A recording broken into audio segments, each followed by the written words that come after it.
Nous sommes chez Tremcar, sur la rive-sud de Montréal, Saint-Jean-sur-Richelieu, avec Daniel Tremblay qui nous reçoit dans le poste de capitaine. Évidemment, le pilote de l'entreprise. Comment ça va, Daniel? Très bien, vous-même. Ben oui, bien merci. On parle de pilote parce que Daniel est un amateur d'avion. On peut en glisser bon, parce que des passions dans la vie, c'est important. Il n'y a pas que le travail, il y a le loisir. Des fois, c'est un mélange des deux.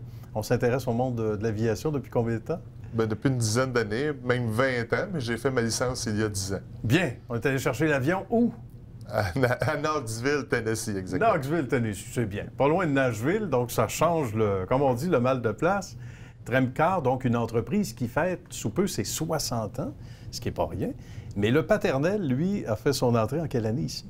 En 87, ça a été acheté avec un de ses partenaires. En 89, il a repris l'entreprise avec son holding personnel. Bien. Et qu'est-ce que l'on faisait à l'époque? Même chose qu'aujourd'hui. On va expliquer aux gens l'offre de service, d'ailleurs. Même chose qu'aujourd'hui, c'est vraiment... L'entreprise a vu le jour en 62 dans la révolution du transport du lait. Ah bon? Donc, du bidon de lait, le fameux bidon évasé que les gens ont vu là, à cette heure dans les antiquités. Mais naturellement, les citernes ont fait leur apparition pour question d'efficacité. Début des années 60, Tremcar est né de l'entrepreneuriat de deux frères, les frères Touga, qui ont parti cette entreprise-là à l'époque. Ça ressemblait à quoi quand, justement, le papa a pris ça en main et par la suite, à travers les années, parce que certaines industries, on a l'impression que c'est, sans dire traditionnel, un peu plus stagnant en termes d'évolution. Ça a été quoi dans votre domaine, à vous autres? Ça a été le cas dans les années 80. Mon père a pris l'entreprise en 89. Il y avait plusieurs entreprises de plusieurs domaines différents. Moi, j'étais à l'université à l'époque et puis il m'a posé la question laquelle qui m'intéressait le plus. Pour moi, c'était la mécanique, la soudure, même si je suis économiste de formation. Ah oui? Autre département, c'est exactement. Pas tout à fait cousin, là, mais... Une bonne formation pour, naturellement, amener quelque chose de nouveau dans l'entreprise, une analyse différente. Mais ma passion était beaucoup plus la mécanique. Bien. Donc, c'est pour ça que j'ai joint l'entreprise en 92. Comment Tremcar a évolué et a gagné du terrain à travers les années, Daniel? À travers les années, naturellement, on a changé beaucoup les produits, on les a mis au goût du jour, on a fait beaucoup de partenariats à travers le reste du Canada, les États-Unis. Donc, on a été en expansion forte continuellement pour prendre des parts de marché. C'est un marché qui est quand même stagnant, c'est un marché de renouvellement, très peu de croissance dans notre domaine, à part la période vraiment de pétrole brut de l'Ouest canadien qui a duré 6-7 ans, je dirais, vraiment à plein régime.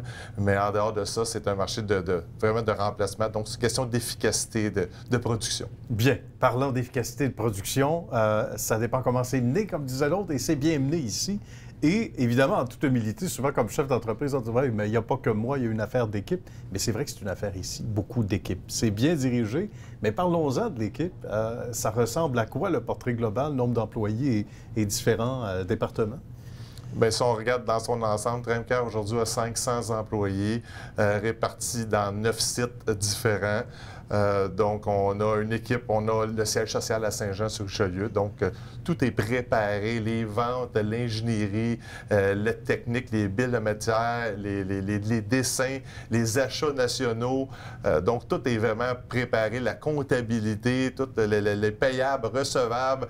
Donc, les tâches générales, je dirais, pour s'assurer que chaque usine a tous les outils pour performer et préparer ici au siège social. Ensuite, on envoie vraiment l'exécution en usine à l'extérieur.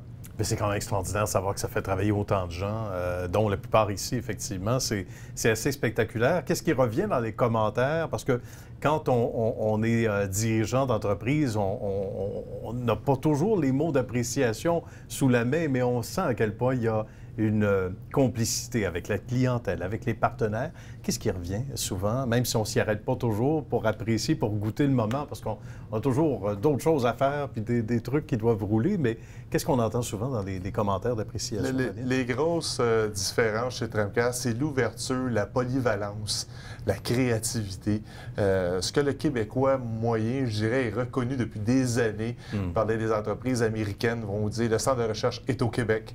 Et on regarde la production, c'était très standard ailleurs dans le monde, mais naturellement, créativité créativité ici. Donc, pour nous, étant dans un domaine très, très sur mesure, la créativité et la polyvalence, c'est vraiment ce qui fait notre force à tous les jours. C'est intéressant. Puis, en termes de vision, on ne peut pas tout dire, puis on ne peut pas toujours avoir des scoops, mais j'imagine que c'est le petit hamster dans la tête roule toujours. On a toujours des idées d'expansion. Ça n'arrête pas là, hein? On dit que les bons entrepreneurs, justement, ils ne stagnent jamais. Au moment où ça va bien, ils ont des idées d'être en avant pour toujours être chef de file, hein? Toujours avoir une longueur d'avance, c'est le cas. Le marché est encore très morcelé en Amérique du Nord. Oui. Tu as 3-4 très gros joueurs, mais naturellement, il y a beaucoup de petits joueurs qu'on peut naturellement encore regarder pour faire des partenariats ou faire des acquisitions.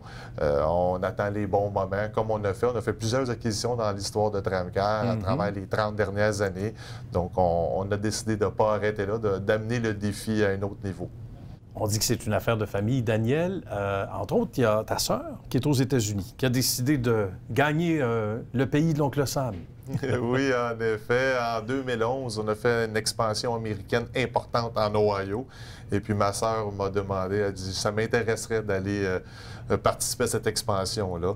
Donc, elle a déménagé en décembre 2011. Bien. Donc, ça vient de faire 10 ans exactement. Elle est maintenant américaine, citoyenne américaine en plus. Donc, dans la famille, on prend des expansions américaines. C'est super. Bien, Daniel, merci d'avoir pris quelques minutes d'un horaire déjà assez chargé, d'un agenda musclé. Merci d'avoir pris du temps pour nous. Bonne suite de succès. Salutations à la belle équipe également de Tramcar. Un peu partout, d'ailleurs, en Amérique du Nord. Merci beaucoup. À bientôt. Merci.